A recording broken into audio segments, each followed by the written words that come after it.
Hello everyone and welcome to an incredible game that was played in the FIDE Women's Grand Prix between Mariya Muzychuk and Alexandra Kosteniuk, and it's a game that features a most remarkable move that was not played. For a while now I've been saying that every chess game can be summarized via a single square, and some of you guys probably are thinking that I'm joking when I say this, but every game, if inspected with sufficient analysis, will provide us the answer that it is indeed so. So let's check it out and see why I'm constantly repeating this and why you should always be aware of this.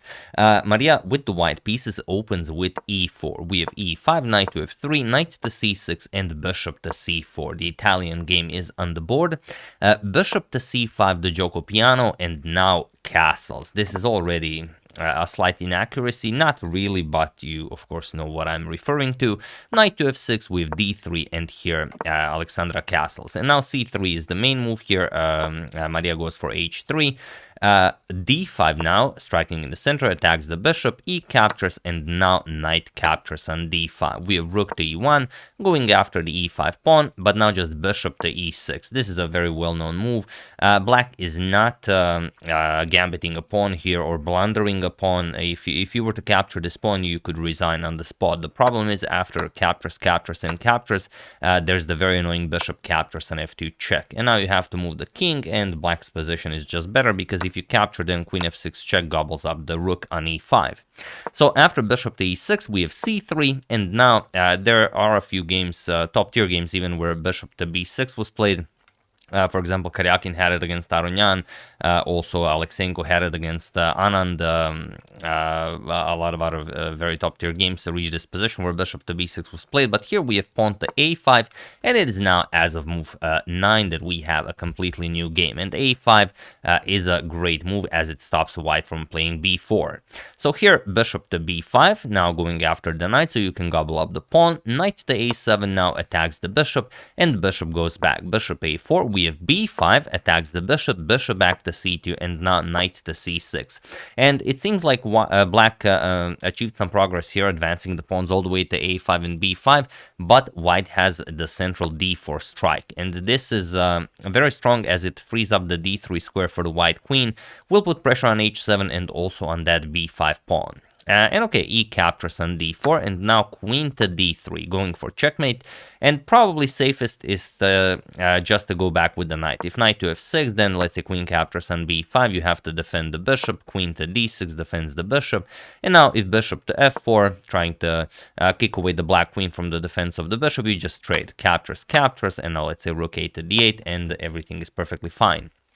However, the game continued much differently. g6 was played, which, okay, you no longer have to worry about this diagonal, but you have weakened your king side a little bit. We have queen captures on b5, attacking the bishop, queen to d6 defending, and now knight b to d2, threatening to win the game on the spot with knight to e4. This will attack the queen and the bishop, then you're just going to lose a piece.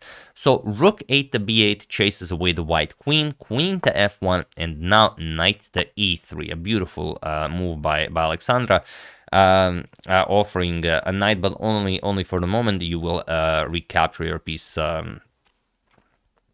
easily, and there's no way to actually decline this because the bishop on c2 is hanging as well, and you don't have time for a move like queen to d3. If you do this, then bishop to f5, and then you have all sorts of problems. So instead, after knight to e3, just captures, f captures on e3, we have d captures on e3. Now you cannot save the knight. If you try something like knight to e4, then just e2 check, and that's it, game over. So after this, d captures on e3, we have king to h1, and now e captures on d2. Okay, winning back material. Knight captures on d2. You can't capture back with the bishop as you have to keep an eye on your b2 pawn. So knight captures on d2, and now the position is very, very critical. Black has this beautiful bishop pair here, very, very unpleasant situation for white. But if white can play this properly and defend well, white should have the upper hand. However, in the game, f5 was played, and this now allows Mariya to win the game on the spot, like literally on the spot. So feel free to pause the video and try to find this idea while I give you a couple of seconds.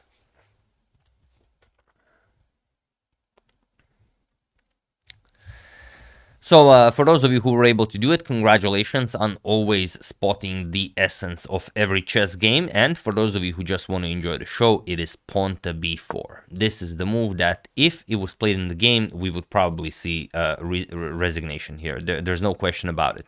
And the problem is, how do you not play this move? One thing that comes to mind immediately is just rook captures on e6. And once you see this, let's say rook captures on e6, queen captures, bishop b3 now attacks the queen, and the king is on the same diagonal. The problem is there's rook captures on b3, black just gives back some material, and nothing really happening here.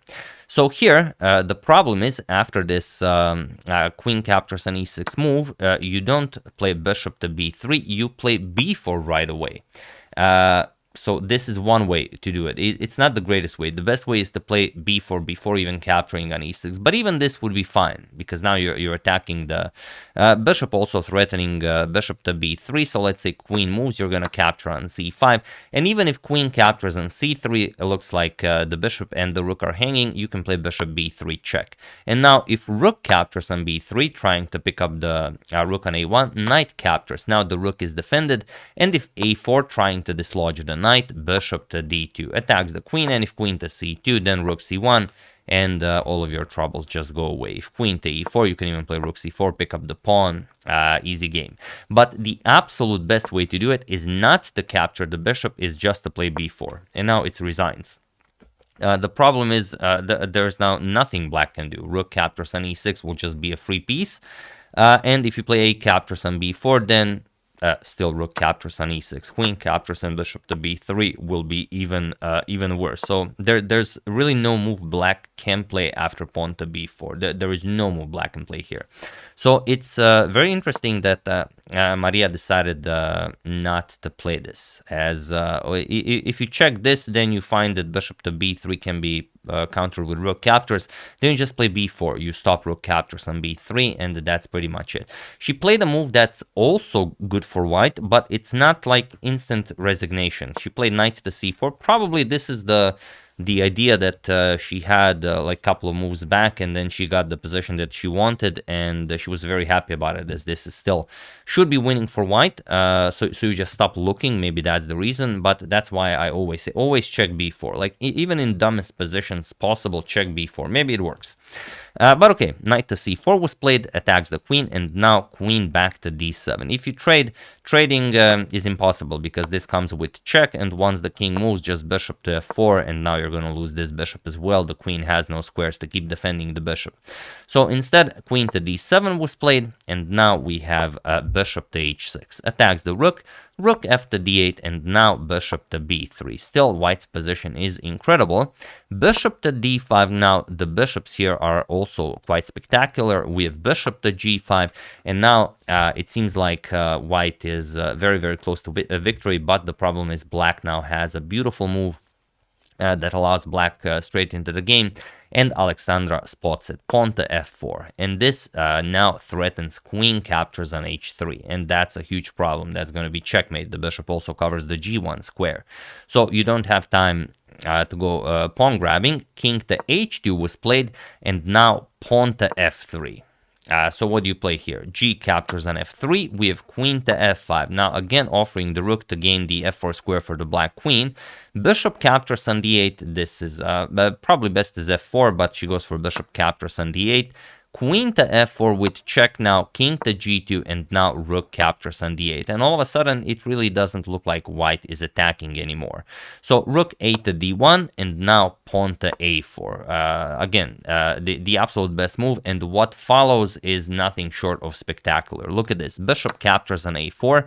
Bishop captures on c4 now, attacks the white queen, and the bishop is defended, but that matters not. Just queen captures on c4. A temporary queen sacrifice. Sorry, first rook captures on d8 check was played, but you could play it with queen captures on c4 first.